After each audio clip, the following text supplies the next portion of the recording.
welcome back to the Ozark podcast. We've got a real reactions episode for y'all today.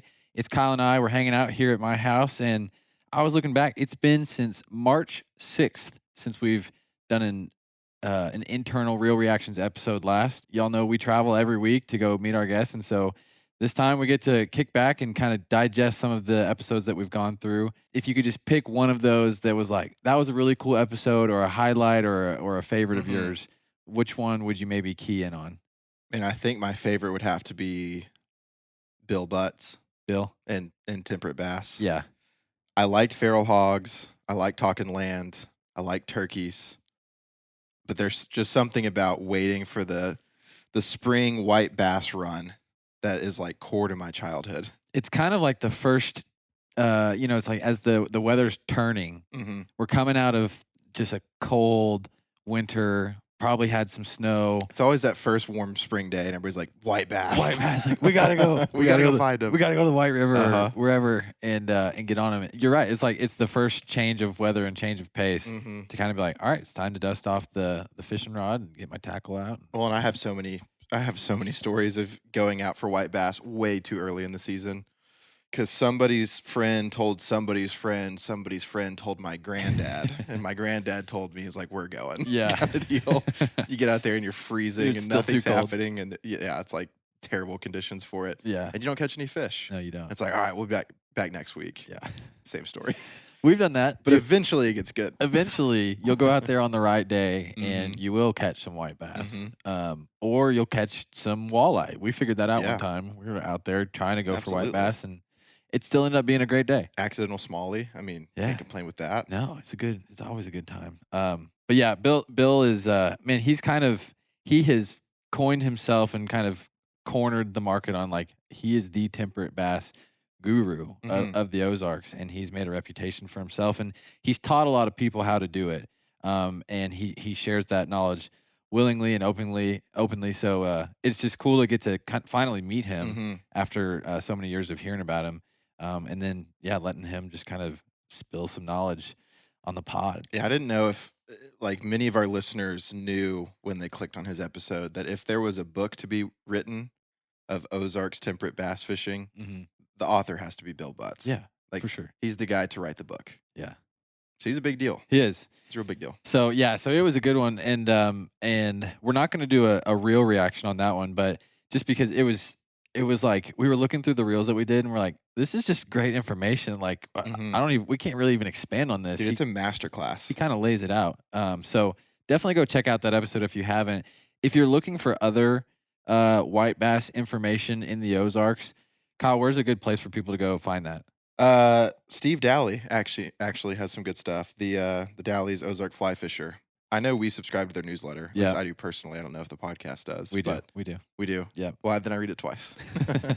But yeah, Daly's Ozark Fly Fisher. Y'all know we're a big fan of Steve, and he's just in the fly fishing, which you don't have to follow him along if you're a fly fisher. He's just fishy guy. Yeah. But he's in that whole world, and so he's written actually different columns. I imagine kind of as we do. As the spring rolls around, you keep talking about it every year. He keeps writing about it, and so check his stuff out. There's actually, I was finding on the OzarkFlyFisher.com an old article he had released that had some locations that you can find white bass, like in the Ozarks. In the Ozarks. If you listen to the episode and you're like, I want to go do that, this is what Steve Daly has to say. He says, the best known fisheries in this region with their respective available species are as follows. And this is key because white bass, like being in the right spot matters a whole lot. So so listen to this, and because a lot of people only know of like you got to go to the White River, but this is going to be key what you're about to say for people who maybe don't live just right in Northwest Arkansas. Yeah, he actually says that at the top, like finding them is important. Yeah, and later then says to find them you need to know a network and people or good online resources, like figure out where they are and go find them. Yeah. But in Arkansas, if you're looking for white bass, hybrids or stripers, Beaver Lake has all three. Yep. Norfolk Lake has all three. Greer's Ferry Lake has whites and hybrids, and Bull Shoals Lake, I guess in Cotter, has white bass. And this is not an exhaustive list. Yeah. but it is a list. Bill named a few too that I'm blanking on. Maybe up in Missouri, just because I'm a little bit less familiar. And Oh, I guess you just said that was just Arkansas. and I bet all of these, it also means the lakes and the creeks running in and out of them. Yeah. Because that's how they spawn. Sure. Missouri, so here you go. Table Rock Lake, white bass. Bull Shoals Lake, white bass. I guess that makes sense. Yeah. Bull Shoals is on the line. They don't stop at the Arkansas line and be like, oh, turn around, go back. Stockton Lake, white bass. Truman Lake, whites and hybrids. And then, I don't know how to say this. Missouri, please forgive me. The Pomme de Terre, Pomme de Terre Lake, white bass. I'm going to go Pomme de Terre. That's probably better. Is that Cajun? It sounds smoother. I don't know if it's right. It French? What is that? Sounds Frenchy. The Pomme de Terre. Pomme de Terre. Please don't hate us, Missouri. If you know how to say it, let us know. Yeah, but it's just tell spelled us. Pommedeterre. Lake. It's good You spelling. can spell that one. Yeah. White bass. And then Oklahoma. So this is like Ozark range as it gets into Oklahoma, which I actually have heard that some, like Oklahoma has some amazing white bass. Really? Bill actually talked about it, didn't he? Bill talked the about spawning? it. And you know who else talked about it was a long time ago, Donovan Clary. We had him on. He talked about, and he calls them sand bass. Yes. And he talked about that coming up out of the Illinois, and I think that was 10 Killer, and maybe he mentioned Grand Lake. Are those on the list? Those are on the list. There we go. That makes sense. There we go. Grand Lake, whites and hybrids. Hudson Lake, white bass. Fort Gibson, white bass. Okay. And then 10 Killer, Boom. white bass. There you go. Okay, so after Bill's, the very next week, we did an episode with Ryan Farney. Ryan Farney is the Feral Hog Program Coordinator or Eradication Coordinator, which is just, again, a super cool name to have in your title. I mean, you're the only guy at AGFC with that name in your title, for sure. Eradication. Kind of intense. It's an intense name, but yeah, that was a cool one. It was a chance to just sit down with somebody who that's his full-time job is focusing on how do we eliminate this problem of an invasive species that was introduced to the Ozarks, Arkansas, Missouri, America, really, several hundred years ago. I think he talked about Fernando de Soto bringing the hogs over and then like turning them loose. And there's been a lot of things happen since then.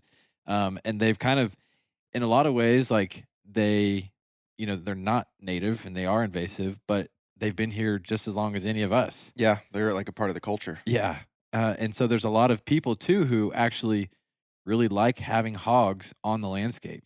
Even in some of the comments on Facebook and Instagram after we posted some of those, some people were like, yeah, I hear you. I get it. I just like having hogs and I like chasing them with my dogs and running them and all that stuff, especially in South Arkansas. It's kind of like a culture down there. So it's a tough problem to be up against, and respect to Ryan and anyone who's like trying to tackle that of like, how do you do it? How do you do it in a way that you involve the public?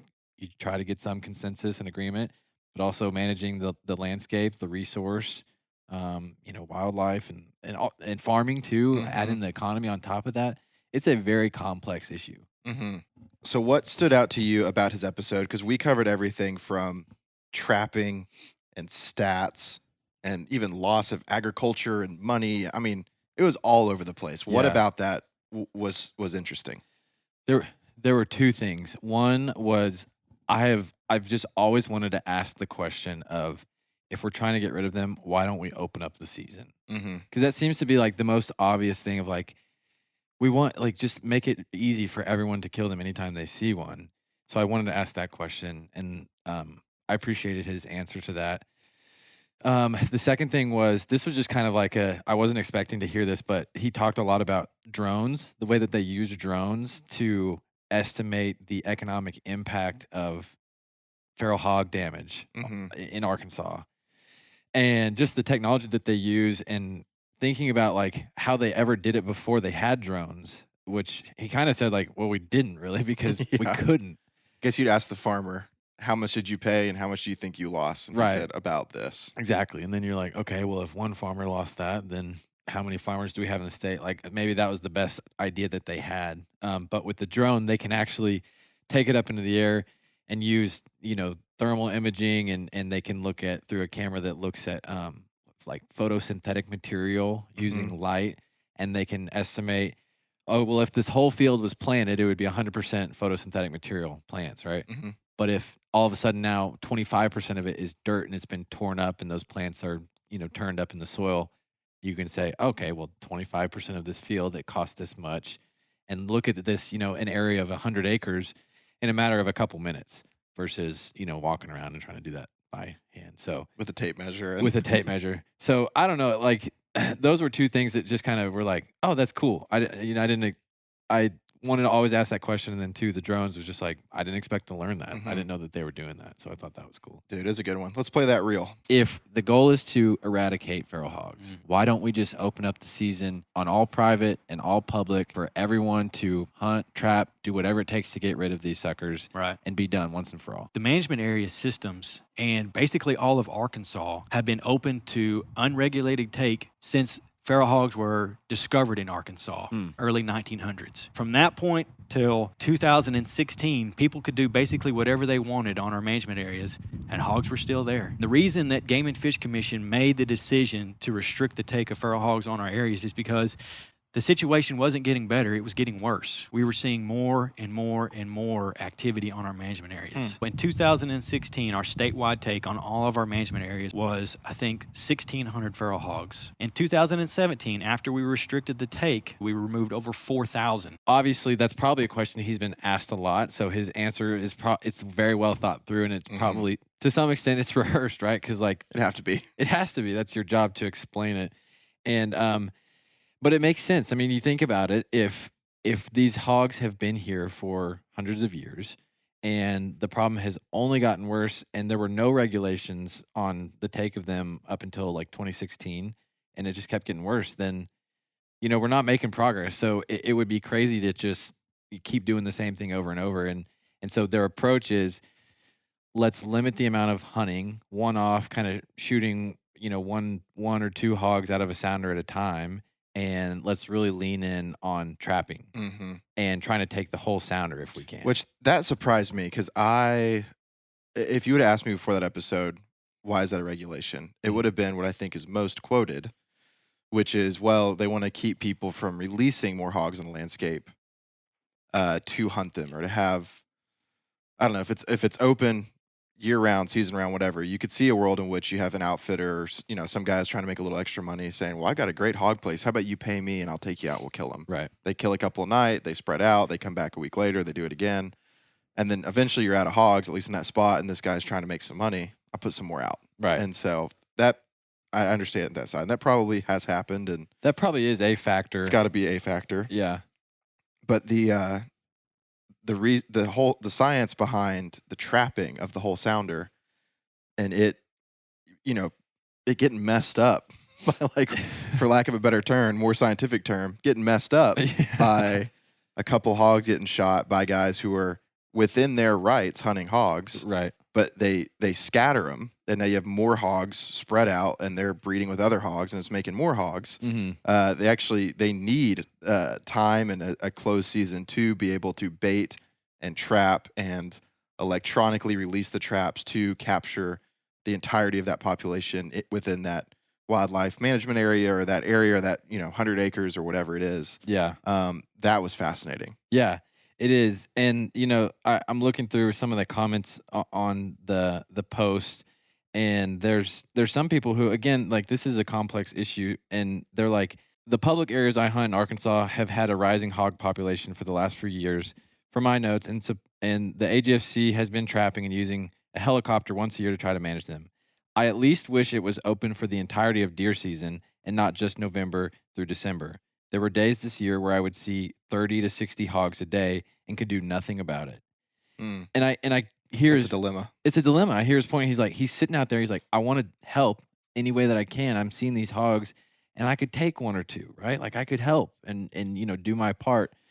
But realizing that there's actually, yes, you can do your part and help, but, like, if that then splits up the sounder, and I'll be honest, I don't know the science of how far they split up, and if they're now spooked from coming out of that, or coming up to that area maybe where they're trapping.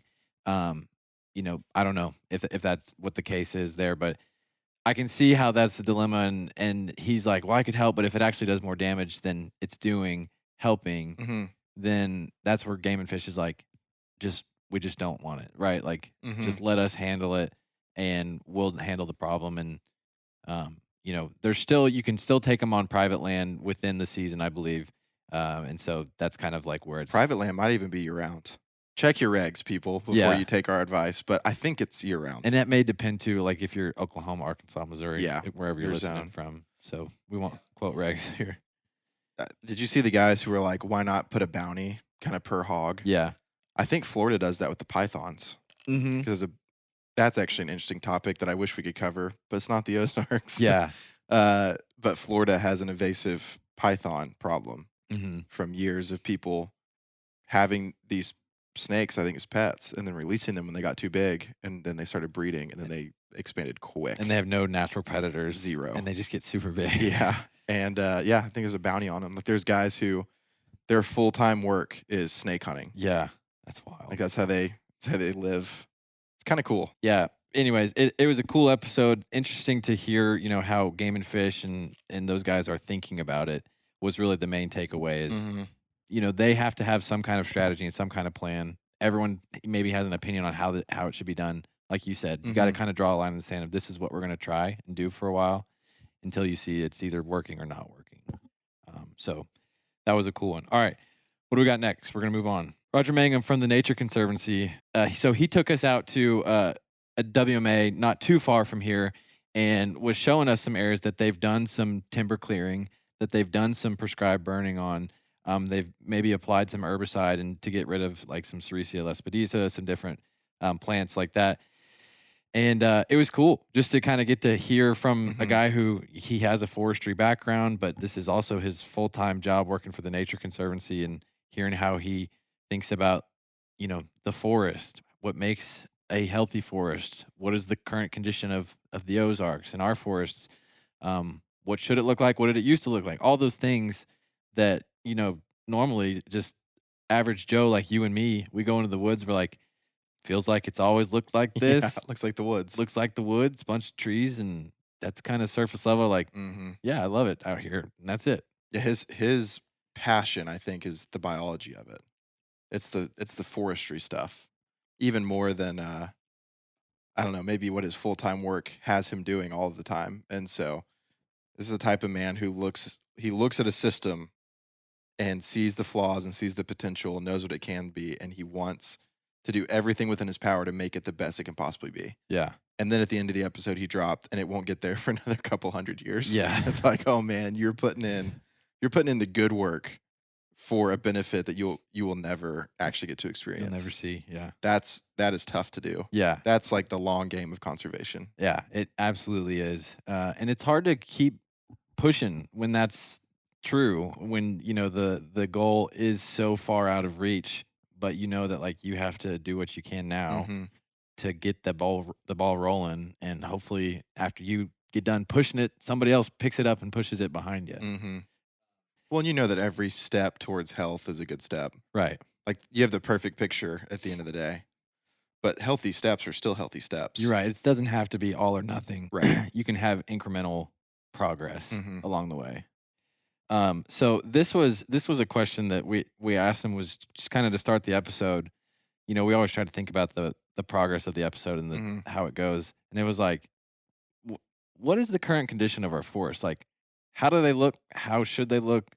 Where are we coming from? Where are we going? It was kind of how we thought about it. And this was his answer. Our forests are not in great shape. Well, what's the problem? There's too many trees and nowhere for those trees to go. Don't you want more trees? Yeah. Well, that's kind of where everyone's head goes. Right. It's like, we're going to save the trees, right? Like they make our oxygen. Right. Exactly. Most of these systems, particularly on south-facing slopes and west-facing slopes, which we're on right now, we're almost savannas. Very low tree density, some forbs, not a lot of forbs, mostly grass. And all that was because of hundreds of thousands of years of native peoples using prescribed fire in these systems. These landscapes are so far out of, in most cases, the condition they should be, that we've got to use prescribed fire and timber stand improvement treatments to try and get back towards that desired forest condition. I don't think a lot of people would have known or said that our forests aren't in good shape. They're not healthy, and definitely probably wouldn't have said we have too many trees.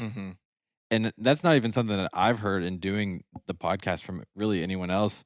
The first time we've heard about historical Ozarks in the way that they used to be with more, grasslands and savannas, was on the Ryan Diener episode when he was talking about what happened to the quail in the Southeast and in the Ozarks. And I just remember being like mind blown about that. And, it makes sense if you follow that logic. Well, we had less trees then, so now we have too many now. Mhm. But I don't think I've just ever heard anyone say, like, we have too Too many trees. Yeah. No, when you think of, the Ozark Mountains, you think rolling hills, most of which are covered in trees, like Mhm. absolutely covered in trees. Yeah. And so, yeah, timber stand improvement, all those fancy terms they throw around. It's like, make it a little bit better. He's like, it's way too many. Mhm. In fact, within an acre, he was saying ideal range is what, 50? Yeah. 50 mature, healthy trees. Right. And we're in like the 160s. Yeah, we're up there.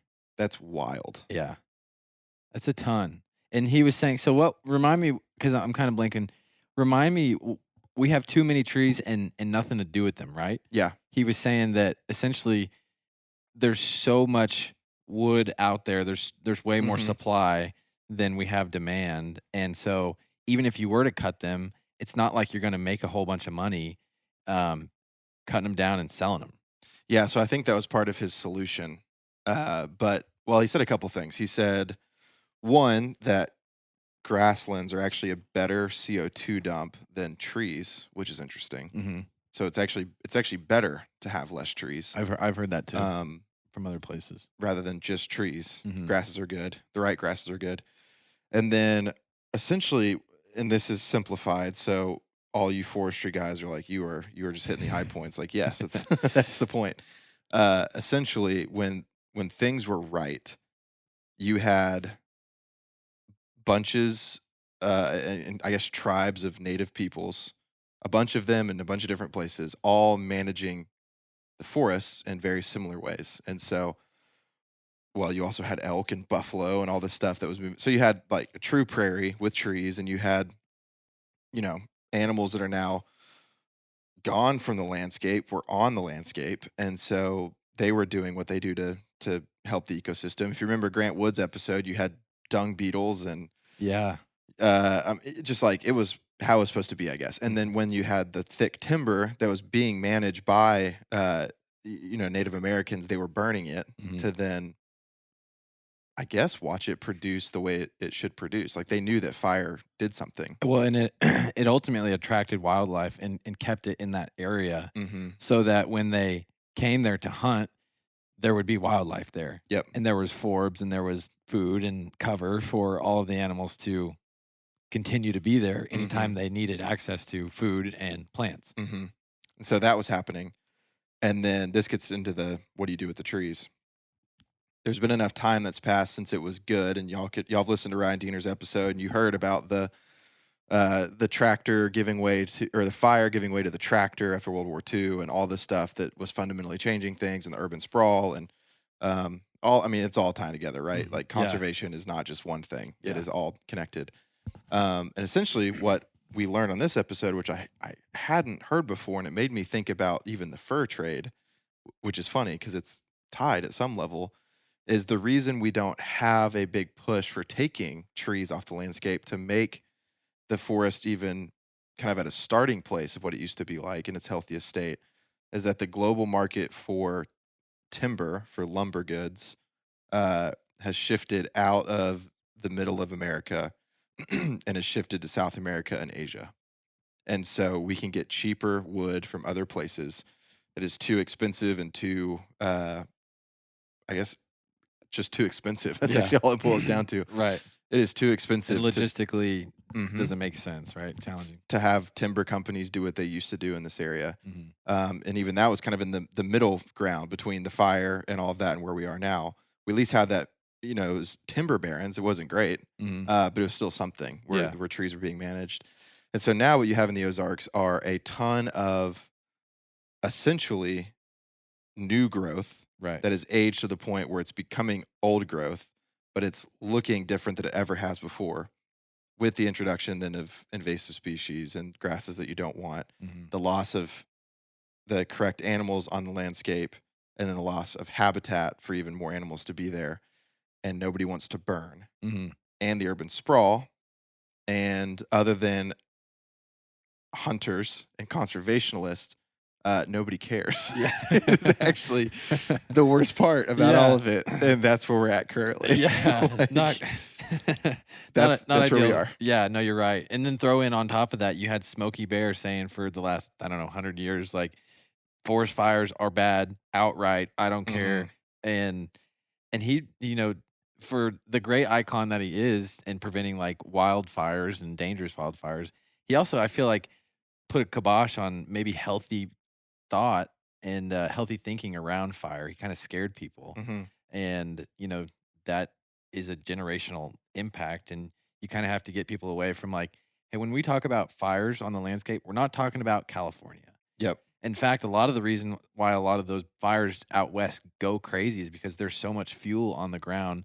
Granted, there's other conditions too. It's much drier out there, and just completely different habitat. But yeah, that's part of the reason too. Is there's a lot of fuel in the landscape, and we have a lot of fuel in the landscape too, and we need to ideally do something with it to get back to maybe what it used to look like. We had an interesting comment that came up on this one that I actually really like this comment, and it was a respectful comment that was kind of like disagreeing. Basically says, I get that the current forest environment is different than what settlers found, but it sounds like that forest was also manipulated by people, natives. Yep. Therefore, this current forest is maybe more what nature had designed. Saying like, if we've kind of left it alone to do what it's doing now and we're not managing it, maybe this is more what nature has designed. And I really like this comment because here's my take on it. Okay. I think, and we talk about this in the episode a little bit, is it's funny how in today's like modern society, we're so quick to remove humans as a part of nature's design. Yep. We immediately say humans are over here and then nature is everything else over here on this side. When in reality, and depending on, your beliefs and how the world came together, like we were all here together at once. We were created and designed to exist as nature, and we have a role in nature. Humans, we have a role. And so Genesis says steward it. yeah, Yeah. exactly. Have dominion over it. And so you think about that. I think that yes, maybe before the natives got to North America, or before the natives had an impact, and were doing that burning, there was an environment, but you could make the case that maybe even then it wasn't to its It's like fullest an ice potential. age environment, though. Yeah, and it wasn't until the natives got there that and started actually taking part in their role of nature that they started getting the full potential out of that land. And so if you look back in history, I don't think that there's a better example or a better picture of what it's supposed to look like for humans to live amongst nature that we think of in a sustainable way, to where there's always going to be plants and wildlife that are native and supposed to be there. They're always going to be there for generations to come, just like there's always going to be people, and you can have those two things coexist. And I think the Native Americans like give the best picture of it that we have. Oh yeah. Oh, there wasn't anything until people started exploring the new world to be invaded by. So everything that was there was meant to be there. Right. Like we're in a world now that is so connected that of course you can have, this blight come over from this part of the country or this other nation and come wreck your ecosystem. Right. Whereas, man, there was a lot of world history where it's like whatever was there was meant to be there. Yeah. There weren't hogs, there weren't horses even. And so whatever was there was meant to be there. And now, you could say even the wild Mustang is like pretty native. Yeah. But there was a time in which that wasn't the case. And so you're totally right. Yeah. It like, that's the picture, right? That's what you hope to see. Yeah. It's like, if you're aiming for something, try to aim for that. And we're so far removed from that, it's even hard to think about like trying to go back to that lifestyle. And it's like, well, okay, well, what can we do now? And it's like, well, you can try to do a little bit of burning. You can manage your property, your land, come up with a plan, and do your best. Dude, it's an interesting social study or something. And I don't even know who we would talk about this. But the idea that humans are fundamentally removed from quote unquote nature has got to be such a new phenomenon in like how Yeah. humans think of themselves. Yeah, that's true. And that, I mean, that's getting into a world that few, and including me, ever really think about. But we're so quick to go, well, yeah, untouched, that's nature. Right. And then we remember it wasn't that long ago since humans and nature, I mean, that's how you live. That's how Yeah. you existed. That there was no such thing as you leave your urban area and your air-conditioned home to travel into quote unquote nature. Nature. Yeah. That's how that was life. You were a that was part the of world. it, yeah. And we still very much, that's the thing. We are a part of nature. We are. We just have to decide, do we want to be a good part or a bad part? Exactly. Because, and the reason why it's important is, you could say like, well, why does it matter now? Or like, what's the point? The reason why it's important is until you accept that we are a part of the equation, humans, Mhm. you will never get the full picture. And Yeah. if you don't have the full picture, you can't get it right, Mhm. in my opinion. So once everybody agrees, like, yes, we actually are a part of nature, then you can have the debate of like, well, what does that mean? What should we do? What shouldn't we do? But until you get to that baseline level of agreement, you really can't even like begin the conversation. The last episode that we had talked through at the time of this recording was turkey hunting. We're back to it, baby. We're hunting again, right? Scheduled as usual. That's right. It's April and turkey season is here, and we were just talking about how urgency collapses the window. You got to get out and go do it. Go do it. And so we sat down with Cameron Tidwell, 2-time Black Bear Bonanza Owl Hoot contest champion. Super great guy. Got to go up to his place in Missouri. Dude, friendliest dude. Yeah, and he just opened up his home, gave us some gifts, some coffee. We were in his kitchen. He was like, "You want some banana bread?" And I was like, "I love banana bread. Thank you, Cameron." So cool to hang out with him. But dude knows his stuff when it comes to turkey hunting. He was showing us all of his whitetails, and he's like, "Yeah, that was a 165 whitetail." And he's like, "But to be honest with you, I don't really care about that. I love turkey hunting." Isn't that great? You run into somebody who is so about what they're about that they have a deer on the wall that few people in the Ozarks will ever hope to even see in the woods. Yeah. And he's like, whatever. He's like, turkeys. Turkeys. And that's when I was like, we got the right guy talking That's about right. turkeys on this episode. So yeah, so that was a good time. Kyle, for that episode, what was something that stood out to you? Pattern your gun. I don't know why, man. That stuck out to me. In fact, so if you listen to the check station, you'll hear some of these stories from this last weekend that Joe Massey and I spent out in the woods. One of my good buddies. And dude, the first thing we did was we patterned our shotguns because I've never thought to do it for turkeys. Yeah. Did you learn anything? Like, did you see like, oh, I'm not patterned as well as I thought I was? that my gun shoots to the right. Really? Which makes sense because when I've been duck hunting with it and the ducks are screaming to the left, I tend to miss them. Behind. Yeah. Oh. When they're screaming off to the right, I tend to knock them out of the sky. And I keep thinking maybe my follow-up, the sweep follow-through on the left is just bad. Yeah. It's probably still true. Could be both. It could also be my gun. I'm blaming it on the gun. I would too. Yeah, it shoots like a little right. Well, so I learned something. Yeah, no, that's helpful. And that's like, I mean, anyone who's probably an experienced, turkey hunter or trap shooter or skeet shooter, whatever, they're like, duh. They're like, duh, yeah, know your gun, right? But it is something that's like, hey, if you haven't done it, go do it. It takes, 10 minutes to put something on a piece of cardboard, go out there and just shoot it a couple times and kind of hone that pattern. It's a good point. It's a good tip. Yeah, for sure. Okay, so we've got a reel from Cameron's, and I'm gonna play it right here. Whenever I go turkey hunting, my goal is not to go out there as I'm Cameron the turkey hunter. I'm a hen. Be the turkey. Yes, I want to paint a picture that gobbler's like, I want her. Yeah, that's my lady. Yeah, correct. And then I'm gonna actually add on to that one. I'm in a place and I haven't heard a turkey gobble. Say it's the middle of the day. I always start light.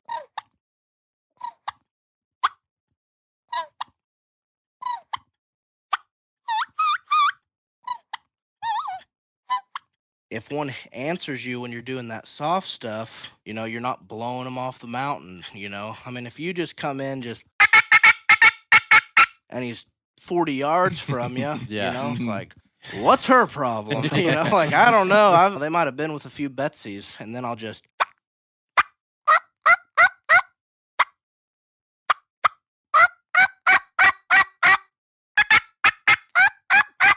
Another thing a lot of people don't use, I utilize it a lot, is a kiki run.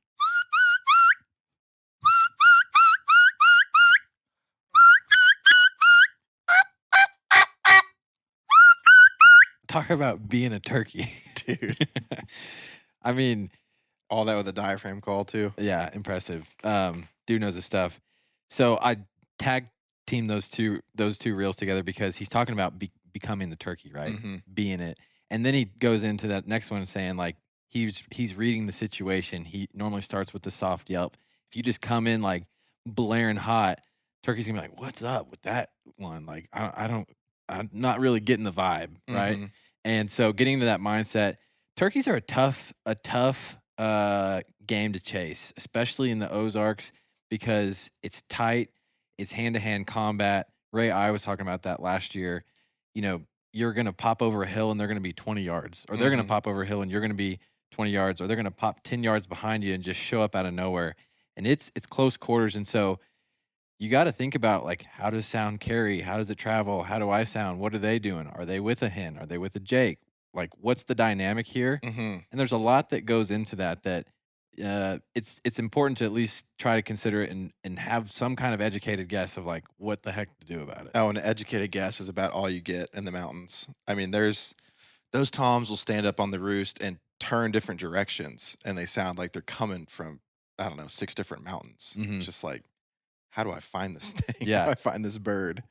It's consistently one of the most challenging things, which is part of, we've talked about the reward and challenge of like doing hard things.